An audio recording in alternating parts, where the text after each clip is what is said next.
Put 'em up, put 'em up. Which one are you first? I'll fight you both together if you want. What did you do that for? I didn't bite him. I'm afraid there's no denying. I'm just a dandelion, a fate I don't deserve. And the sparrow would take wing. Fie, fie, we're king, just king. In case you couldn't already tell, those were a few lines from The Lion from The Wizard of Oz. I played the Cowardly Lion my senior year in high school. That was by far my favorite musical to be in. Acting and singing are some of my favorite things to do. I've been singing for as long as I can remember, and I've been acting since about 7th grade when I was in my first musical called The Princess Who Couldn't Cry. I played the town crier, and I got to walk around all day crying. I enjoy making people smile and laugh, especially from the stage. Since 7th grade, I've been in about 8 productions, including The Wizard of Oz, Newsies, Grease, Wonderful Town, and Alice in Wonderland, and others. I was also in forensics and solo ensemble throughout high school and middle school. The 3 main things that make drama such a big part of my life were the wonderful friends that I met through drama, the one crazy director that we had, and the smile and laughs that you got from the audience after you made your final bow.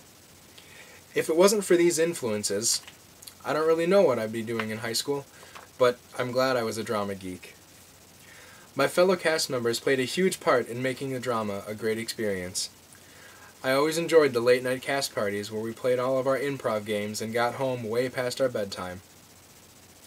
It was also nice knowing that after practice you always had a friend if you needed a ride home, or if it was raining and you just needed a place to go.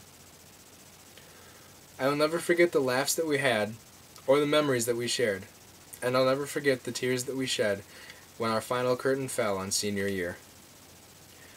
Even though we had some crazy times, and we all goofed off our fair share, we always had that one woman who would get us back in line. She could get us back in line faster than you could say, "Hey, you guys want to go up to the prop room and mess around until the next scene?" That woman for us was Mrs. Getter.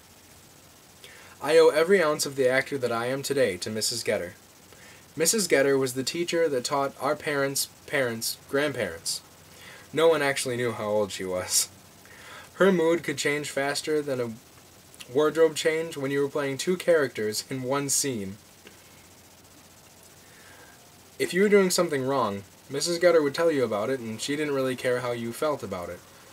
If you were getting directed by Mrs. Getter, she wouldn't let you just read your lines, you actually had to become your character. This made the plays more enjoyable to watch, and much more enjoyable to be in. Mrs. Getter kind of reminds me of a piece of coal. Many people see her as mean and gritty and really hard on the surface, but when you get to know her, she really loves and cares for all of the students that she has come through her productions. She would even make us fudge from time to time so that we could eat it at the end of practice. But you can never let your guard down too quick, because one minute Mrs. Getter was making you fudge, and the next minute she was yelling at the back of a live performance, "I can't hear you!" We all love Mrs. Getter. Going through the nights with a crazy cast and an even crazier director sometimes was worth it when the curtain came up and the house lights went down. The thing that made it all worth it was the laughs, the applause, and all the little kids. I always hated playing mean characters because then all the little kids thought I was mean. I love playing nice characters that can make people laugh. Whenever you heard the audience laughing, you knew they were having a good time, because it was always hard to see their faces through those really bright stage lights. When you're on the stage, applause is kind of like a grade. The more applause you get, the better you're doing. Each night was like a different test, because each audience was different. Each night's audience would laugh at different things, each night's audience would clap at different things, and each night's audience would sigh at different things. The third aspect that I liked the most was the little kids. They were always sitting next to their parents in their wigs trying to be like the lion, or in their little blue dresses trying to be just like Dorothy. These little people were our biggest fans. They had the best imagination that only some of us wish we could have still. When I was running away and scared of things, they actually thought I was a lion, afraid of my own shadow. And that green-faced witch was going to hurt Toto. I can't wait to get back on stage again. I wouldn't trade these experiences in drama for anything. The late nights with the cast, the crazy director yelling in your ear, the forgotten lines on stage when you didn't know what to do, and the applause. I'm excited to see how far I can take my singing and acting career, and I can't wait to perform again.